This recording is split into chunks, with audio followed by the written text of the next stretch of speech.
18.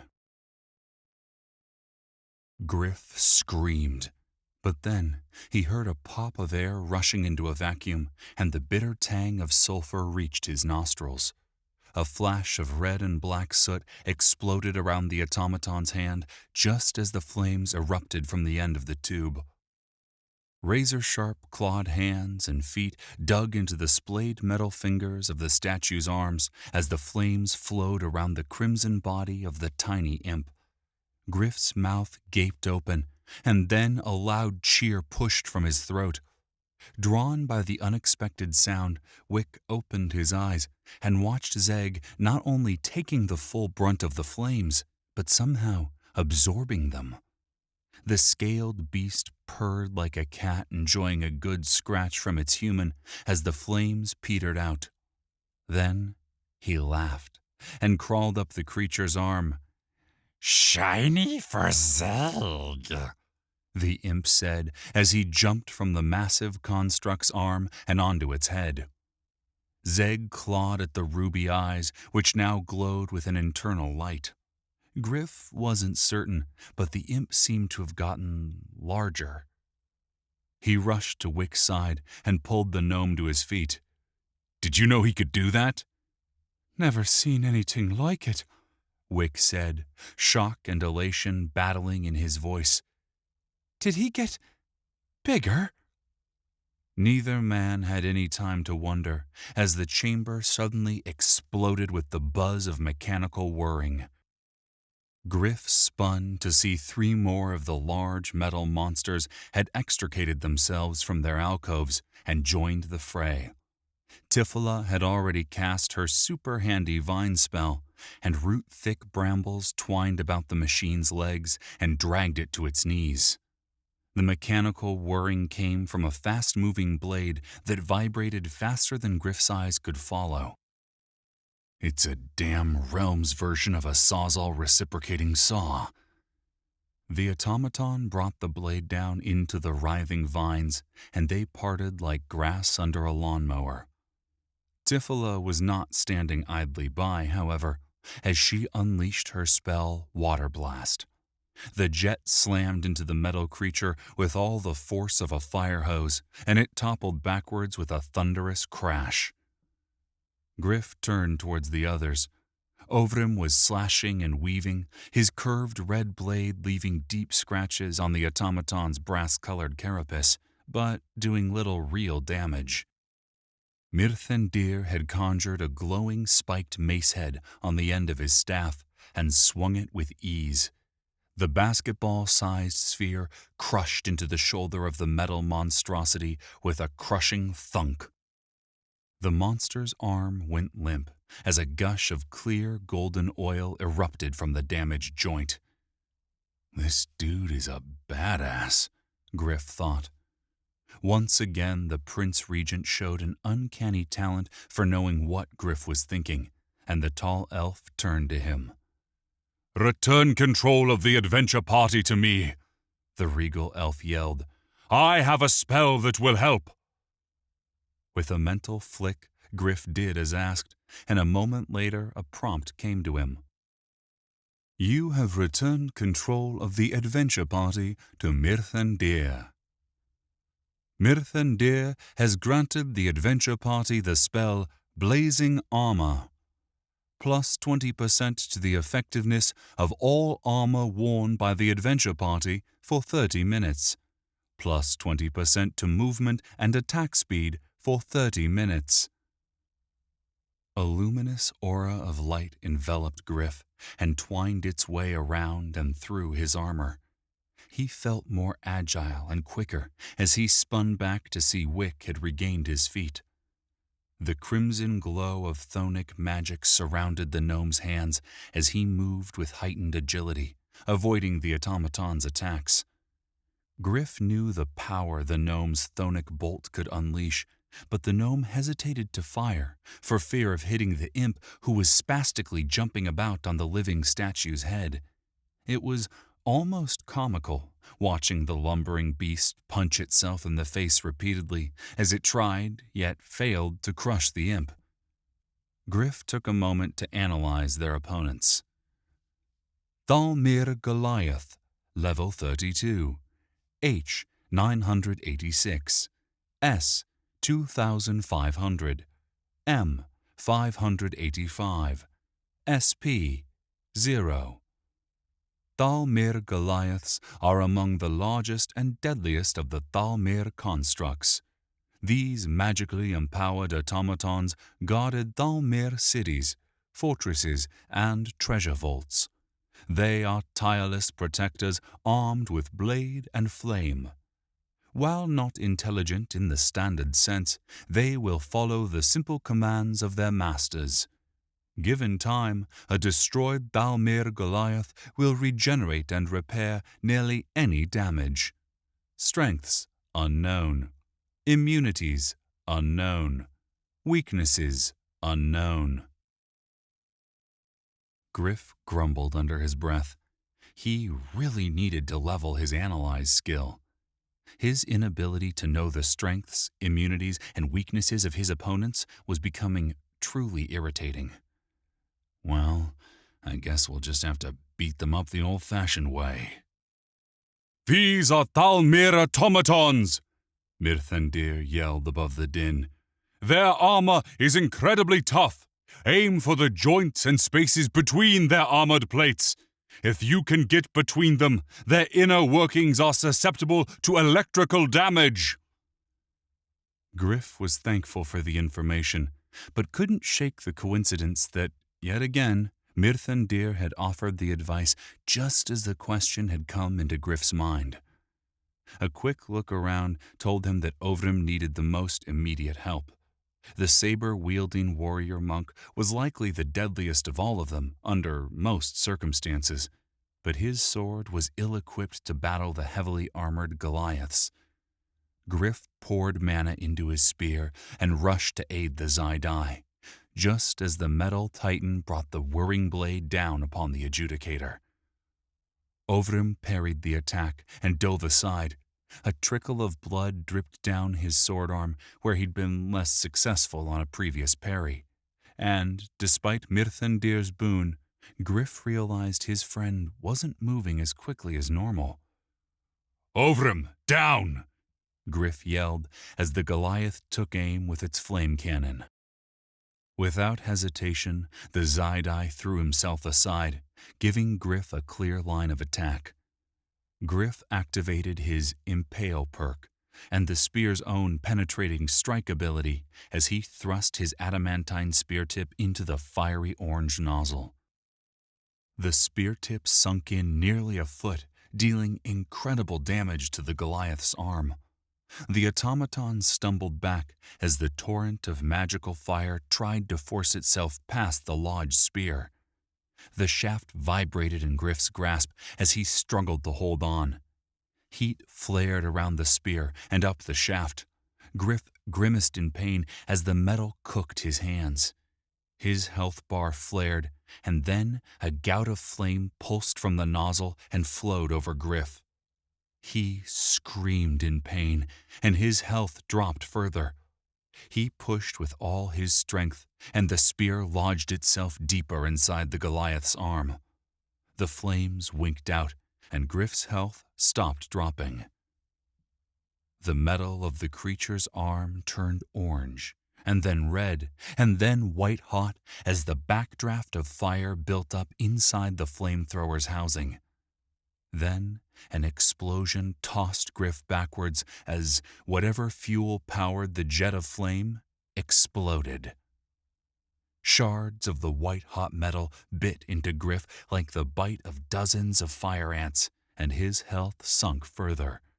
His head smacked hard against the stone wall, and his vision turned warbly. Through the haze of pain, a distant part of his mind suspected he had a concussion. He tried to stand, but toppled to his knees with all the grace of a drunk man during an earthquake. Suddenly, Ovrim was there, forcing a red health potion down his throat. "Get up," the Zaidai mumbled through the ringing in Gryph's ears. As the potion did its work, Gryph realized that Ovrim had been yelling. Ovrim helped him to his feet and handed him his spear. Gryph gave him a goofy grin of thanks. "That's one way to do it," the Zidai said with a grin, and then walked over to the crippled Goliath. Its arm had burst apart from the force of the explosion, and most of its chest plate was shorn off. It tried to bring its bladed arm up, but the servos that allowed the beast to move were too bent or melted. Ovrum grabbed the lame arm and held it at bay as he slid his sword into the exposed chest cavity towards a glowing red sphere. The sphere was made up of interlocking rings of bronze-colored metal that spun around a central core. Ovrum pushed the blade between the rings, arresting their motion to a grinding halt, and then shoved deeper into the crimson core. Gryph watched as blue mana flowed up the blade and into Ovrum's body. Bleed metal was an incredibly rare variety of elementum from the outer realms, found in comets, asteroids, and meteorites that had passed through a magical null zone known as the Bleed. Weapons and armor made from the fantastic metal absorbed magical energy. Gryph watched as the Zidai recharged his mana pool like an earthling would a car battery. "I have to get me one of those," Gryph thought, and turned his attention back to the battle. Mirthandir bore several shallow wounds, but he avoided a clumsy swing of the Goliath's bladed arm and smashed his energy mace into the mechanical beast's side with a crunch of metal. Despite the force behind the blow, he moved the weapon with ease. Gryph suspected the glowing sphere must have somehow added mass to the elf's attack while adding no real weight. The automaton's flame-throwing arm hung limply at the creature's side. It seemed to Gryph that the Prince Regent was thoroughly enjoying himself. Gryph turned to the gnomes. Tifla's battle wasn't going quite as well. The vine spell had all but failed, and the Goliath's legs ripped apart the few remaining vines. At some point, she'd switched from water blast to life bolt, and blasts of golden light exploded across the bronze beast's armor. She backed away slowly as the beast came forward 2 steps and fell back 1 with each blast. Wick wasn't doing much better. Zeg was gone, but the imp had torn one of the Goliath's eyes from its head. The good news was that losing half its vision was something the machine couldn't adjust to. It continued to blast away with both arms, but rarely came anywhere near Wick. The bad news was that apart from the missing eye and several dents and scratches on its head, likely from where it punched itself trying to dislodge the imp, the Goliath was undamaged. The rotten cherry on top of the crappy situation was Wick was slowing down. He only had a few scrapes and nicks, most likely from diving and rolling away from the Goliath's attacks, but he was not landing any blows, and he looked exhausted.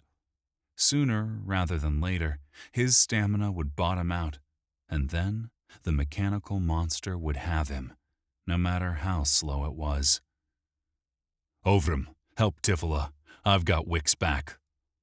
The Zidai nodded, and before he turned away, Gryph saw a purple halo of energy wrap itself around the adjudicator's blade. Gryph ran towards Wick. He spun his spear and powered the weapon up, then got Wick's attention. The gnome dodged another clumsy blow as he looked to Gryph. Gryph twirled his finger in a clockwise manner, hoping the gnome understood his meaning. The gnome nodded, and then barely ducked under a saw-arm attack. Gryph watched as the gnome moved clockwise, slowly drawing the Goliath after him and exposing its flank to Gryph's attack. Gryph's eyes scanned the beast as he ran towards it. The thick metal plating on its back would surely block any attack, but there was a weak spot, where the torso met the legs. Thick metal plates hung down from the automaton's back like the tails of a tuxedo.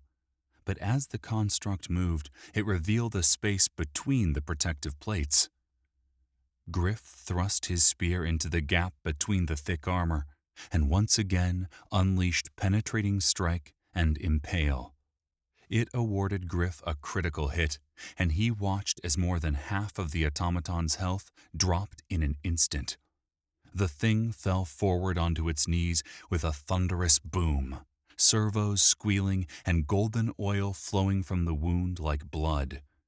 The creature was in serious trouble, but not yet down for the count, as its arms spun back and down in a motion that no flesh-and-blood arm could have managed. The Goliath's fist pummeled down into Gryph's shoulder, and he fell to his knees, almost losing his grip on the spear. He twisted and pushed harder, taking more of the creature's health. Despite that, it got to its feet again.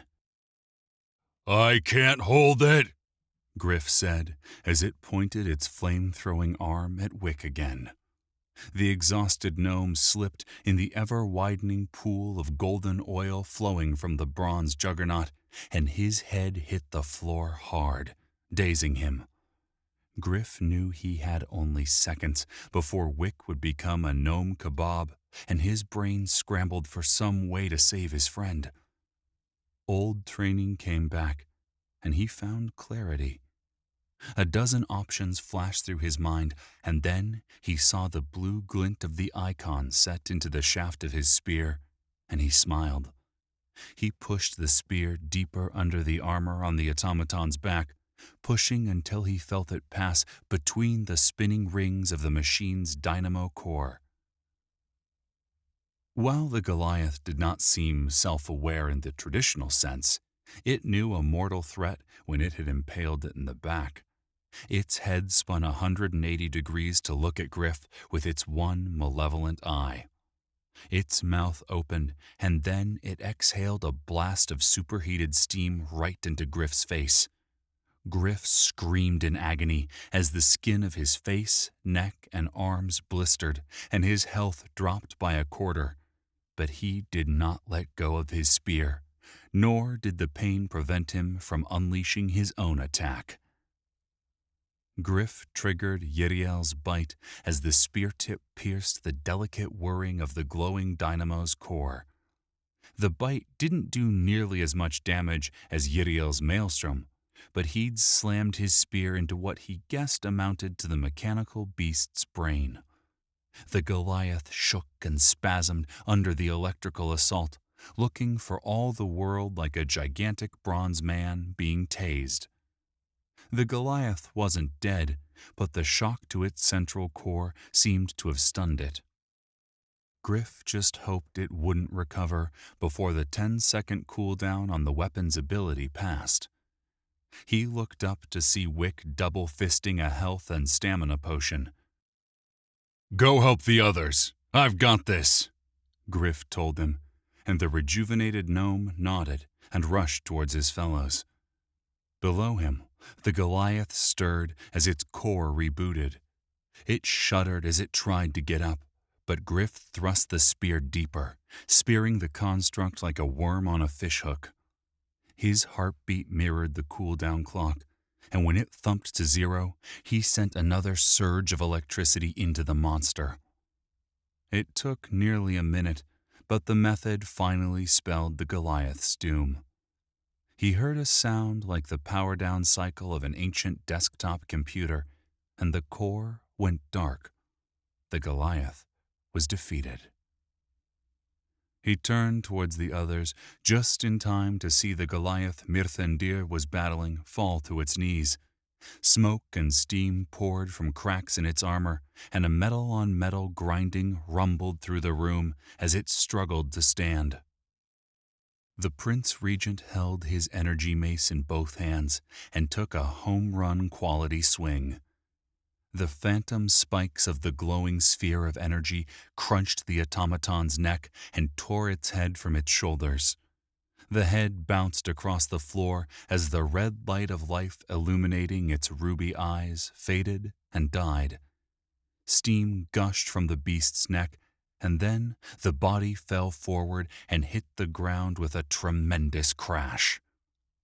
The others were faring just as well, and Gryph took a much-needed breather as he watched. Tifila had cast another vine-based spell and had the machine's left arm tangled. Some kind of crimson-colored bands erupted from Wick's hands and wrapped themselves around the dwarven war machine's right arm, looking for all the world like a massive glowing Christmas ribbon. Tifila yelled, and both gnomes magically tugged on the bonds, stretching the Goliath's arms wide and giving Ovrim a clear line of attack. In a last, desperate move, the Goliath sent a cone of superheated steam at Ovrim, but he dodged it by sliding to his knees and spinning by the attack.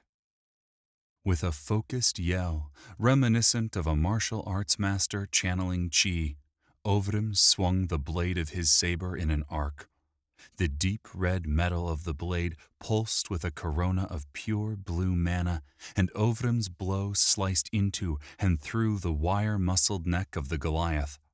Its head thunked to the floor, and it slumped over, looking to Gryph like a giant crucified knight. Tifila and Wick released their binding spells, and the metal hulk fell forward with a boom. The group relaxed, exhausted from the battle.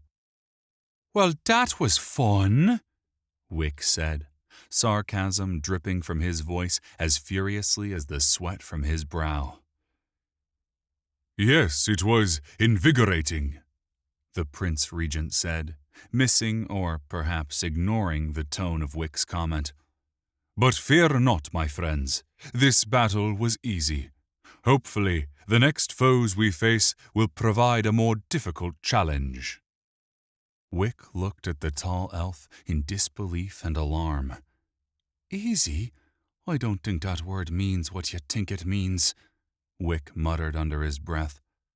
A moment later, Zeg ported onto Tifila's shoulder, still clutching the Goliath's ruby eye. "Where the hell did you go?" "Zeg stare at shiny pretty," the imp said, as if it explained anything. "You left us, you little bastard," Wick growled. "Zeg nor little, Zeg not bastard, Zeg nor both moms and both dads." Wick scowled and looked at Gryph. "Don't look at me, man. I have zero desire to learn about the mating customs of demons." "Zeg have no customs. Zeg just do what want do, when want do." "How do you even—" Wick started, finding his eyes drawn to the imp's blank crotch. He quickly regretted it. "No, never mind. I do not want to know." The fellowship came together, trying desperately to push the images of imp mating out of their minds. Tifila healed their wounds, and Gryph nodded thanks as her soothing magic healed the blistered burns on his face, arms, and neck. While most of them were exhausted and ragged, Mirthendir seemed positively energized. Gryph had known men like him back on Earth, adrenaline junkies who loved action. A trickle of concern bubbled inside Gryph. Some of those men also got a charge out of killing, Gryph thought. Let's hope this prince is not one of them. While Tifila tended to Ovrim's wounds, Wick used Harvest to loot the bodies of the fallen automatons. After Mirthendir confirmed that the Goliath would regenerate if their dynamo cores were left intact, Gryph enthusiastically joined him. Wick was as excited as a kid on Christmas morning, and soon they had quite the pile of loot. Wick agreed to let Gryph store it in exchange for the promise that, when the time came, they'd both get to play with their collection. "You have found Large Imbued Ruby, ×7. Thalmir Artifice has changed these gemstones into imbued rubies. You suspect that it might be used to create a potion of far sight. You also get a sense that it could be used to craft various automatons. You have found Thalmir Oil, times 40. This valuable ingredient has many uses in both alchemy and crafting. You suspect that it could be used to create a potion of quick movement and other unidentified effects. You also get a sense that it could be used to craft various automatons. You have found Thalmir Dynamo Core, level 3, times 2. This mechanical device is the heart and the brain of a Thalmir Goliath. You suspect that it can be used to craft various automatons. You have found Broken Thalmir Dynamo Core, level 3, times 2. This mechanical device is the heart and the brain of a Thalmir Goliath. You suspect that it can be used to craft various automatons. Note, this dynamo core is broken. Gryph had yet to try his hand at alchemy or crafting, what with being under attack since the moment he'd arrived in the realms. He promised himself that once he got through this, if he did, he would try his hand at both. And by the time I get the chance, I'll be stocked up on awesome stuff. Who knew corpse robbing and looting could be so fun and profitable?